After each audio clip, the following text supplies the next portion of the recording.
JG Chemicals இந்த IPO இந்த வருடம் மார்ச் 13ஆம் தேதி லான்ச் பண்ணாங்க. அதாவது இந்தியாவில் IPO நிறைய லான்ச் ஆகுது, ஆனால் 10ல் 3 to 4 IPO வந்து ஃபெயிலியராக ஆகுது. ஏன்னு நிறைய பேருக்கு தெரியாது.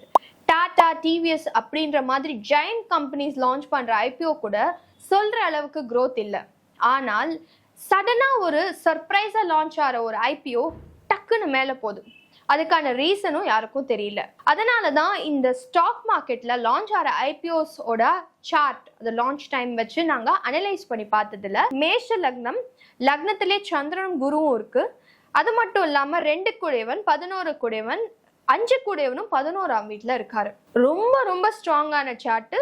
குரு புக்தி நடக்குது லான்ச் ஆன டைம்ல.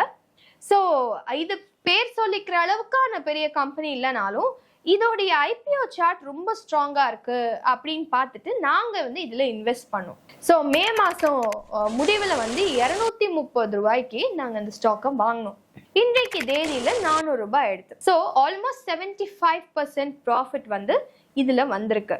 லான்ச் பிரைஸுக்கும் இதுக்கும் கம்பேர் பண்ணீங்கன்னா 100% ப்ராஃபிட்டே வந்திருக்கு. இதை கண்டுபிடிக்கிறதுக்கான ஒரு மூல காரணமும் இந்த ஆஸ்ட்ரோ ட்ரேடிங் தான்.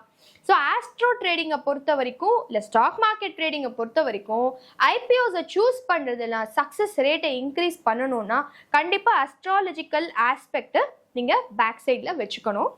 அது மட்டும் இல்லாமல் இது ஒரு ஜஸ்ட் ஒரு எஜுகேஷ்னல் வீடியோ தான். This is not for any recommendation. நீங்கள் உங்கள் IPOஸ் மட்டும் உங்களுடைய ஸ்டாக் மார்க்கெட் ப்ராஃபிட்ஸை இன்க்ரீஸ் பண்ணணும் அப்படின்னா இதே மாதிரி வீடியோஸை போஸ்ட் பண்ணுவோம். கண்டிப்பாக பாருங்கள், ஷேர் பண்ணுங்கள், இந்த சேனலை சப்ஸ்கிரைப் பண்ணுங்கள்.